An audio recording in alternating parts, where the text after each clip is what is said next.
Hey everyone, this is the LEGO Star Wars Duel on Naboo set, based upon the very best thing to come out of Episode 1, The Phantom Menace.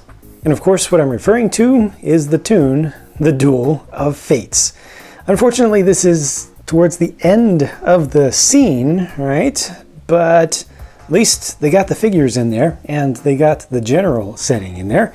So you can have all of them together in a number of different ways that you can set things up. And over here is a pit. And look at that. It really is a pit that goes down in there. So you can take your pieces of Maul and just toss them down in there, right? It actually goes down quite a bit. But before you get to that point, sorry, Maul, I will reassemble you soon. Before you get to that point, you can get to the point where you throw Kenobi down there, and yeah, so I guess he's supposed to be hanging on to the edge. So let me put him in a little bit better pose there. And there's actually an action feature built into this, so I will put Maul back together as he would have been seen at that point in the movie, with only half of his lightsaber working. And, you know, taunting from up above, and he'd be looking over the edge like that. There's an action feature built into this that you activate by pushing down here, and that's going to push up in the center, just a little cantilevered action. So push down on this, and it's actually a clear disc or dish down in there, like a radar style dish. And that's why he doesn't want to stand up very well. You kind of have to balance him there. But if you push that hard enough or quickly enough, he tries to kind of pop up, and it looks, I got kind of stuck. Kind of looks like he's in a blender there or something. It's funny. Most of the time he falls back down. There we go.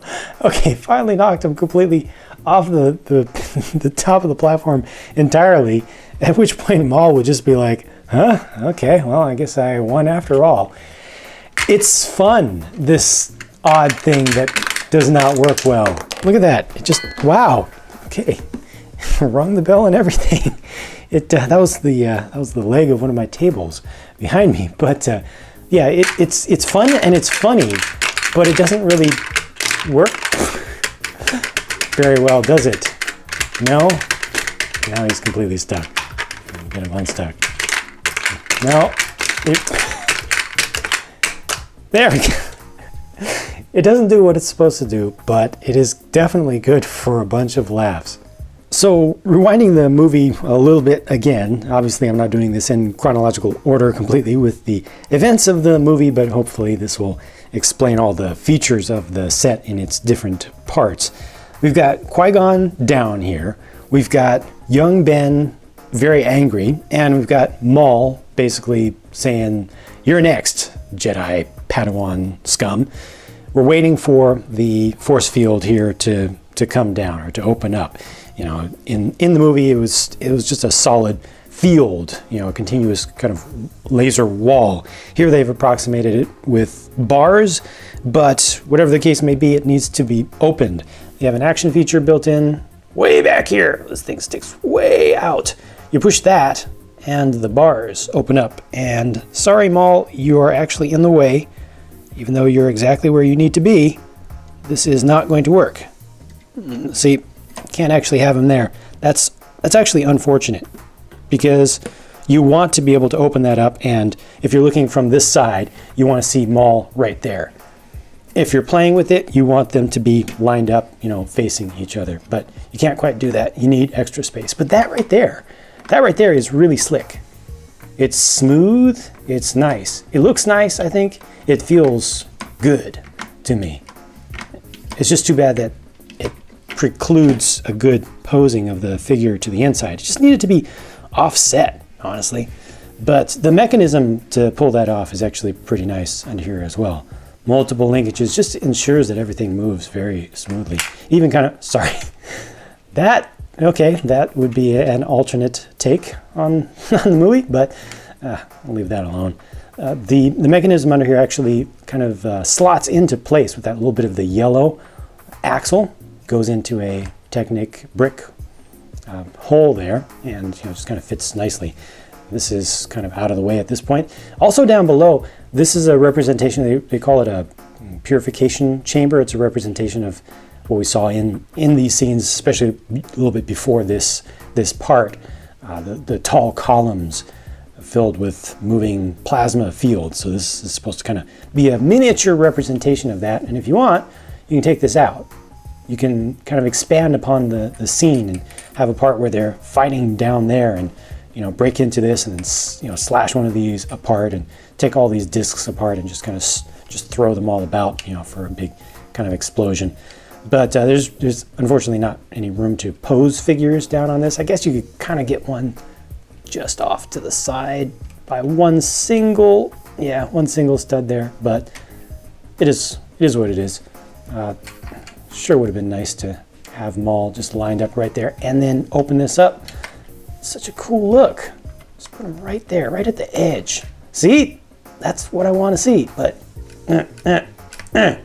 this thing's just not cooperating. It's not happy with it. A little bit of wall back here. I think that was a good choice. Keeping the part count down, keeping the bulk down to keep the price down, hopefully. Just putting in one piece of wall, that's plenty. Because it leaves open the platforms around the side where you can pose up figures pretty easily. So that works out pretty well. Although I could have done with fewer studs, to be honest with you. More jumpers. You can go diagonal in many of these places around the edges, so that's good, but would like to have been able to make better use of these corner bits. But yeah, a lot of good stuff represented here. Not all of the execution of it is all that great. I think that most of this looks pretty good from most angles.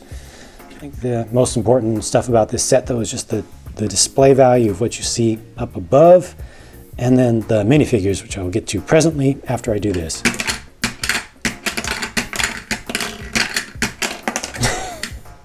Okay, is this not the best possible Qui-Gon? I mean, that is really, really good. That is 100% Liam Neeson there. It's 100% Qui-Gon, the character. That's just captured so well. I'm very happy with that figure. The only thing that would have made that Qui-Gon figure better, in my eyes, would have been more opacity to this printing down here, because it's letting just a little bit of the brown come through. I wish that was just a little bit thicker with the paint. Obi-Wan, on the other hand, I don't know. The prints on the torso and the legs are fine, but the face with that hair, just I don't know. It looks a little bit too much like Luke or Anakin. Real young Anakin to me. Maybe more so Luke. It's not connecting for me with Obi-Wan. And then on the far right, it's the crazy face. Don't mess with me, I'm loco ese version of Darth Maul. I mean, when I look at that face, or when I looked at that face the first time, when I put the figure together, the first thing that came to my mind was the Tyler, the Creator. I think it was a Mountain Dew commercial. Snitches get stitches. I mean, it's just a crazy face. I don't know about that. Here's what they look like from the back. Unfortunately, almost the entire lower lip. No, the entire lower lip of Obi-Wan is showing there, and it looks like it's a face. It's just too obvious. It's not even a hint of a face. So that's very unfortunate. I could have done with a little bit more definition on the back here, but the shaping of how they've done the inner robe for Maul, I think, is really good. And once again, Qui-Gon, to me, in this version, just looks absolutely near perfect. Also gets an alternate face. That's his. Oh, but he needs something just like that. Sorry, got to use the JANG pointer. There you go. He needs something just like that for the front of his torso, just as an alternate torso. In other words, a hole where the lightsaber went through. Is it too soon? It's not too soon. Come on. That face for Obi-Wan looks much better to me. Let me see what that looks like with the hair on. Yeah, that works. I'm good with that The other one, not so much. And with the hair on for Qui-Gon, again, it just works. No alternate face, unfortunately, for Maul, because, you know, it would just be showing completely. You can only show a little bit. You can only show a lower lip. That's the maximum that'll make it past the sensors.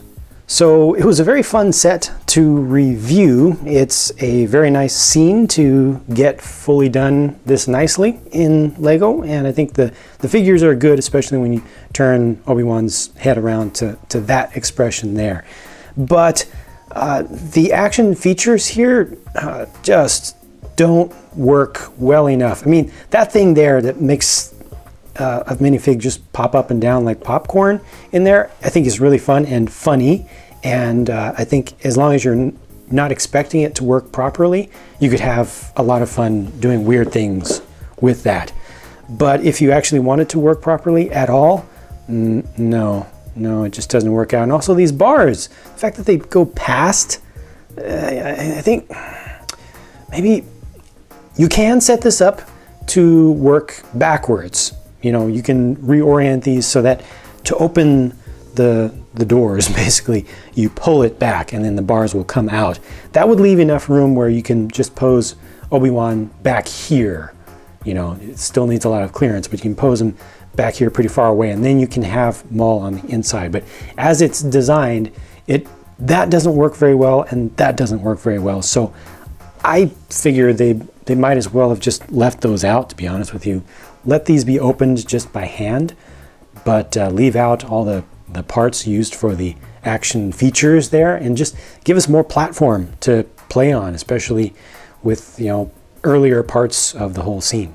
So another set that gets mixed thoughts from me. Overall, I think that a lot of folks will like to get this, but I think that you could have gotten something better that was simpler and more pure, just basic Lego stuff, for the same amount of money if they had just designed it without as many of the kind of forced feeling action features. It could have been just much simpler, I think. So that's it for my thoughts, and now I turn it over to all of you to share what you think by leaving a comment down below, if you would like. If you want to hear more of my thoughts about other sets, stay tuned because more reviews are on the way, as well as hopefully some more custom stuff. Until then, take care, and I'll catch you later.